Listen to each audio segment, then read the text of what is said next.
बात सुनकर वह मदोन्मत्त दैत्य बड़ा प्रसन्न हुआ। उसने उनके इस कथन पर कि तू उनके हाथ से मारा जाएगा कुछ भी ध्यान नहीं दिया और चट नारद जी से श्री हरि का पता लगाकर रसातल में पहुंच गया। वहां उसने विश्व विजयी 12 भगवान को अपनी दाढ़ों की नोक पर पृथ्वी को ऊपर की ओर ले जाते हुए देखा। वे अपने लाल लाल चमकीले नेत्रों से उसके तेज को हरे लेते थे। उन्हें देखकर वह खिलखिलाकर हंस पड़ा और बोला, अरे यह जंगली पशु यहाँ जल में कहां से आया? फिर बालाजी से कहा, अरे ना समझ, इधर आ, इस पृथ्वी को छोड़ दे। इसे विश्व विधाता ब्रह्मा जी ने हम रसातल वासियों के हवाले कर दिया है। रे सुगर रूपधारी सुराधम, मेरे देखते देखते तू इसे लेकर कुशल पूर्वक नहीं जा सकता। तू माया से लुक छिप कर ही दैत्यों को जीत लेता और मार डालता है। क्या इसी से हमारे शत्रुओं ने हमारा नाश कराने के लिए तुझे पाला है? मूल तेरा बल तो योग माया ही है और कोई पुरुषार्थ तुझ में थोड़ी ही है। आज तुझे समाप्त कर मैं अपने बंधुओं का शोक दूर करूंगा। जब मेरे हाथ से छूटी हुई गदा के प्रहार से सिर फट जाने के कारण तू मर जाएगा, तब तेरी आराधना करने वाले जो देवता और ऋषि हैं वे सब भी जड़ कटे हुए वृक्षों की भांति स्वयं ही नष्ट हो जाएंगे। हिरणाक्ष की भगवान को दुर्वचन बाणों से छेदे जा रहा था, परंतु उन्होंने दांत की नोक पर स्थित पृथ्वी को भयभीत देखकर वे चोट सह ली तथा जल से उसी प्रकार बाहर निकले आए जैसे ग्राह की चोट खाकर हथनी सहित गज आए। जब उसकी चुनौती का कोई उत्तर न देकर वे जल से बाहर आने लगे, तब ग्राह जैसे गज का पीछा करता है उसी प्रकार पीले केश और तीखी दाढ़ों वाले उस दैत्य ने उनका पीछा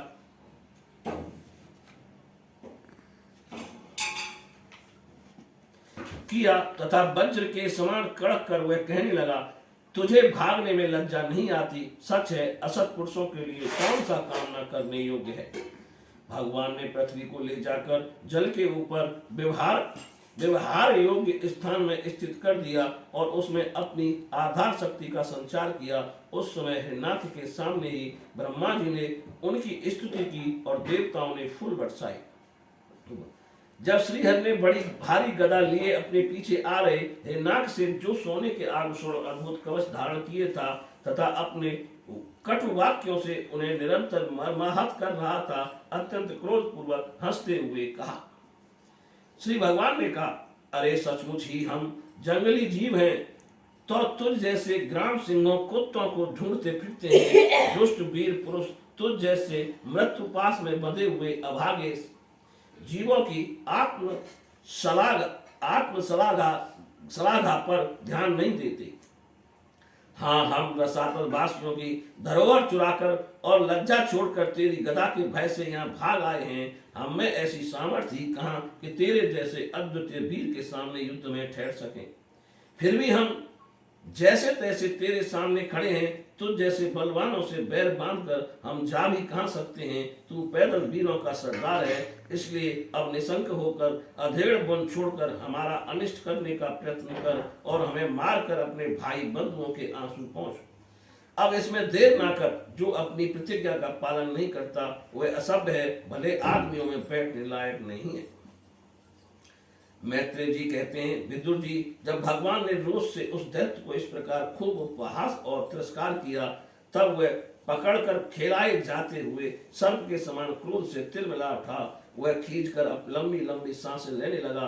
उसकी इंद्रियां क्रोध से क्षुब्ध हो उठी और उस दुष्ट दैत्य ने बड़े वेग से लपक कर भगवान पर गदा का प्रहार किया, किंतु भगवान ने अपनी छाती पर चलाई हुई शत्रु की गदा के प्रहार को कुछ टेढ़े होकर बचा लिया, ठीक वैसे ही जैसे योग सिद्ध पुरुष मृत्यु के आक्रमण से अपने को बचा लेता है। फिर जब वह क्रोध से होड़ चबाता अपनी गदा लेकर बार बार घुमाने लगा, तब श्री हरि कुपित होकर बड़े वेग से उसकी ओर झपटे। सौम्य स्वभाव विदुर जी, तब प्रभु ने शत्रु की दाईं भौं पर गदा की चोट की, किंतु गदा युद्ध में कुशल हिरणाक्ष ने उसे बीच ही में अपनी गदा पर ले लिया। इस प्रकार श्री हरि और हिरणाक्ष एक दूसरे को जीतने की इच्छा से अत्यंत क्रोध होकर आपस में अपनी भारी गदाओं से प्रहार करने लगे। उस समय उन दोनों में से ही जीतने की होड़ लग गई।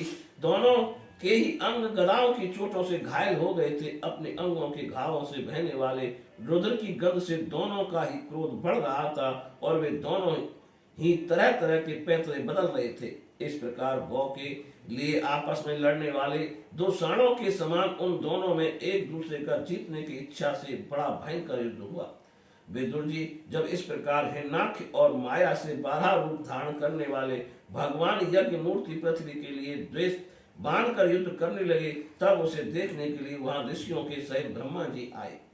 वे हजारों ऋषियों से घिरे हुए थे। जब उन्होंने देखा कि वह दैत्य बड़ा शूरवीर है, उसमें भय का नाम भी नहीं है, वह मुकाबला करने में भी समर्थ है और उसके पराक्रम को चूर्ण करना बड़ा कठिन काम है, तब वे भगवान आदि शूकर रूप नारायण ने इस प्रकार कहने लगे। नारायण रूप से इस प्रकार कहने लगे। श्री ब्रह्मा जी ने कहा, देव मुझसे भर पाकर यह दुष्ट दैत्य बड़ा प्रबल हो गया है। इस समय यह आपके चरणों की शरण में रहने वाले देवताओं, ब्राह्मणों, गौ तथा अन्य निरपराध जीवों को बहुत ही हानि पहुंचाने वाला, दुखदायी और भयप्रद हो रहा है। इसकी जोड़ का और कोई योद्धा नहीं है, इसलिए यह महाकंटक अपना मुकाबला करने वाले वीर की खोज में समस्त लोकों में घूम रहा है। यह दुष्ट बड़ा ही मायावी, घमंडी और निरंकुश है। बच्चा जिस प्रकार क्रुद्ध हुए सांप से खेलता है, वैसे ही आप इसे खिलवाड़ न करें। देव अच्युत, जब तक यह दारुण दैत्य अपनी बल वृद्धि की बेला को पाकर प्रबल हो, उससे पहले ही आप अपनी योग माया को स्वीकार करके इस पापी को मार डालिए। प्रभु देखिए, लोगों का संहार करने वाली संध्या की भयंकर बेला आना ही चाहती है। सर्वात्मन, आप इससे पहले ही इस असुर को मारकर देवताओं को विजय प्रदान कीजिए। इस समय अभिजीत नामक मंगल में मुहूर्त का भी योग आ गया है, अतः अपने सुहृद हम लोगों के कल्याण के लिए शीघ्र ही इस दुर्जय दैत्य से निपट लीजिए। प्रभु, इसकी मृत्यु आपके हाथ बंधी है। हम लोगों के बड़े भाग्य हैं कि स्वयं ही अपने काल रूप आपके पास आ पहुंचा। अब आप युद्ध में बलपूर्वक इसे मारकर लोगों को शांति प्रदान कीजिए। बोलिए श्री कृष्ण भगवान की जय।